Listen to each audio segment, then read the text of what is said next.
जिस ज्योतिर्लिंग के दर्शन के लिए आप लोग पधारे हैं, ये राम से 14 पीढ़ी पूर्व मांधाता राजा हुए हैं।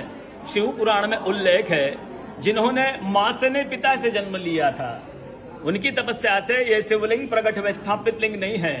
जिस प्रकार आरती करते हम प्रण अक्षर के मध्य, ओम अक्षर के मध्य, यह तीनों एका, जय शिव ओंकारा। एक ही शिवलिंग में ब्रह्मा विष्णु महेश निराकार धरती से प्रकट हुए हैं। इसलिए अखंड दीप जो जल रहा प्राचीन समय से, एक ही दीपक में 3 बातियां लगातार जल रही है, ब्रह्मा विष्णु महेश की। इस पहाड़ी के ऊपर 7 किलोमीटर का परिक्रमा मार्ग है, वो भी ओम आकृति में है। जो पर्वत पे हम प्रभु के दर्शनों के लिए खड़े हैं, ये पर्वत स्वयं शिवलिंग की आकृति में है। चारों तरफ नर्मदा मैया जलहरी बनकर बह रही है। पूरे 12 ज्योतिर्लिंग में शयन आरती होती है, लेकिन बाबा का विश्राम ओंकारेश्वर ज्योतिर्लिंग में है, तो उनके शयन के लिए झूला पलना चौपड़ पास से बिछाए जाते हैं। बाबा यहाँ विश्राम करके 3 बजे रात उठ करके महाकालेश्वर जाएंगे, वहां स्नान करेंगे। इसलिए वहां का भस्म आरती प्रसिद्ध है, यहाँ का शयन आरती प्रसिद्ध है। शिव पुराण में भी कथा आती है, महिलाएं 16 सोमवार व्रत करती है, उसमें भी कथा आती है। क्या कथा आती है? प्रतिदिन भोलेनाथ आते हैं, माँ के साथ विश्राम करके सुबह ब्रह्म मुहूर्त में उठकर चले जाते हैं।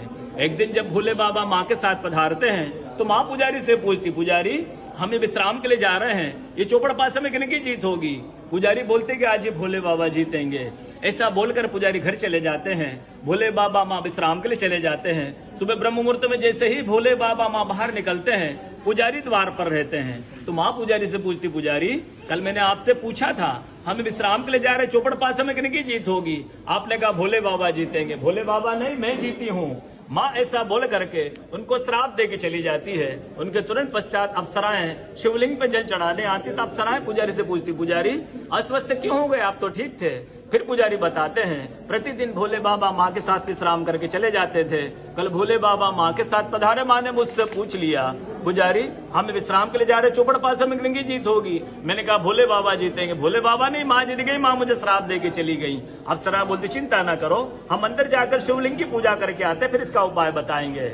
अप्सराएं अंदर जाकर के शिवलिंग की पूजा करके बाहर आकर बोलती, पुजारी आप 16 सोमवार व्रत कीजिएगा, व्रत करते ही स्वस्थ हो जाएंगे, व्रत करते ही ठीक हो जाएंगे। ये वो कथा का दर्शन ओंकारेश्वर ज्योतिर्लिंग में प्रतिदिन होता है। बोलो ओंकारेश्वर भगवान की